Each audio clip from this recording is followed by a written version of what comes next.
Vamos voltar ao Bom Dia Responde? Você mora em condomínio? Tem vizinhos aí? Não mora em condomínio, mas tem vizinhos? E está meio difícil a relação com a vizinhança? Quais são as regras de uma boa convivência? Bom Dia Responde aborda esse tema e você pode participar com a sua pergunta. Chegou uma pergunta agora, vou fazer para o doutor Eric Migani, que está com a gente nessa edição, tirando dúvidas sobre o assunto. Doutor Eric, a pessoa diz o seguinte: moro em condomínio aqui em Palmas e a minha pergunta é, na época o síndico, que agora não é mais síndico, fez cobertura das garagens com aprovação e despesas de todos. Fato é que isso não tinha sido aprovado pelo Corpo de Bombeiros e a Prefeitura. E agora houve a notificação sobre essa situação para todos os condôminos.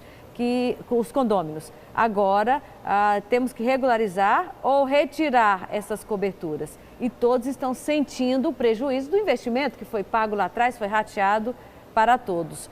Podemos entrar com uma ação contra o ex-síndico? Seria uma ação coletiva ou individual? Como é que o senhor analisa essa situação vivida por esse telespectador?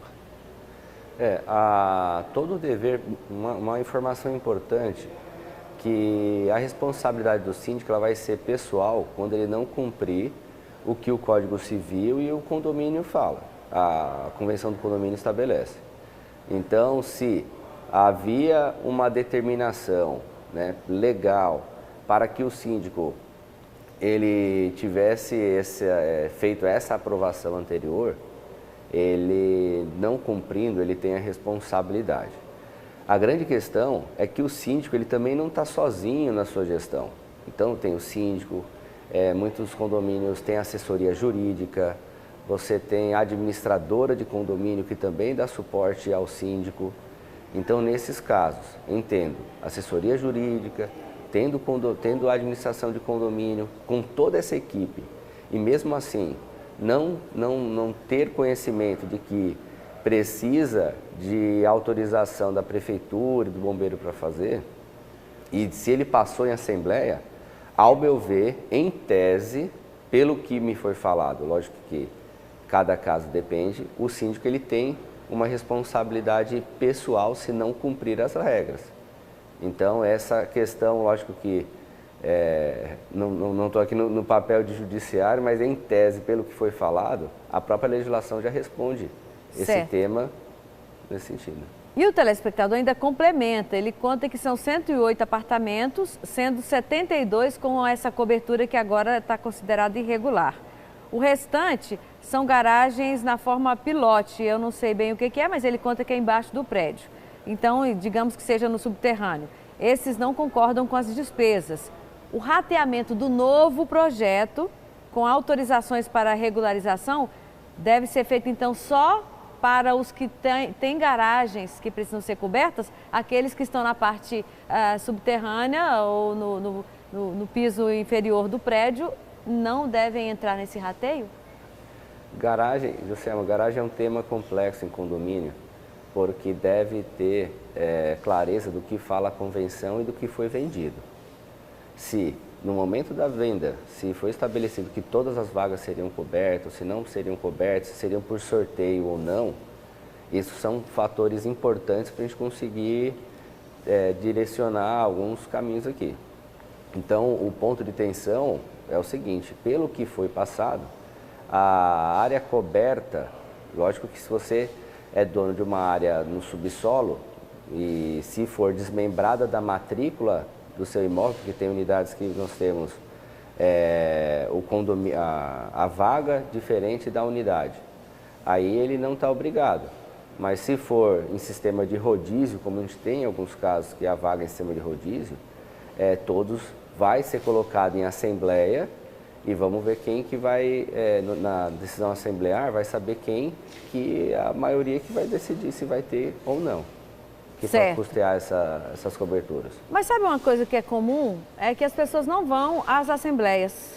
Havendo ali na assembleia, óbvio que certamente no regramento do condomínio tem a previsão de quantitativo percentual de presença na assembleia para aprovação de diversos tipos de pautas, assunto X é quantidade tal de presentes, isso, né?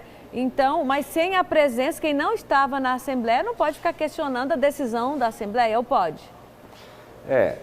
Como que funciona? Nós temos algumas decisões que a maioria é qualificada e a outra que a maioria é relativa.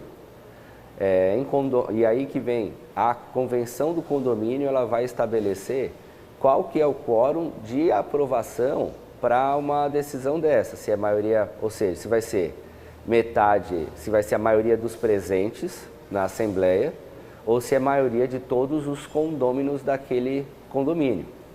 Então esse tema, tem convenção que estabelece que essas questões, ao meu ver, que são questões que são mais aprofundadas, deveria ser precedida de uma maioria mais qualificada, porque vai ensejar uma oneração na taxa condominial de todos. Então esses embates, essas decisões, elas devem ser mais elaboradas. Se o condômino não pode ir à assembleia, ele tem que, pelo menos, ter a sua postura de condômino, de saber o que vai ser pautado e, se não conseguir comparecer, passar para um outro condômino representar.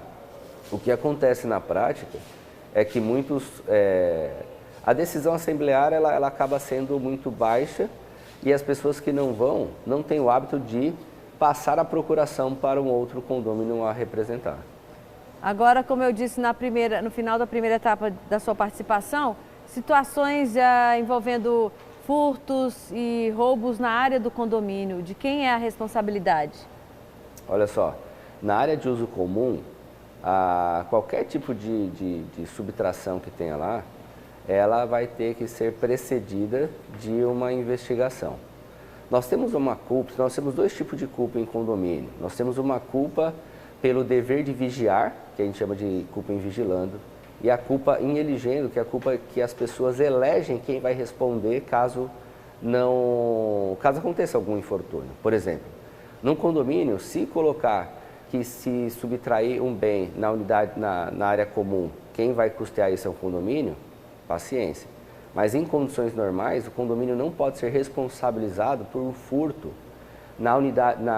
tanto na unidade autônoma, nas residências, quanto na unidade de uso comum. Mas como é que o condomínio ele não vai ter essa responsabilidade? Se tiver câmera, o condomínio tem que deixar à disposição as câmeras. Se tiver registro de entrada e saída de moradores ou transeuntes, deve deixar também à disposição das investigações ou do condômino lesado ou da vítima essas informações para que ela possa startar o procedimento junto à delegacia de polícia.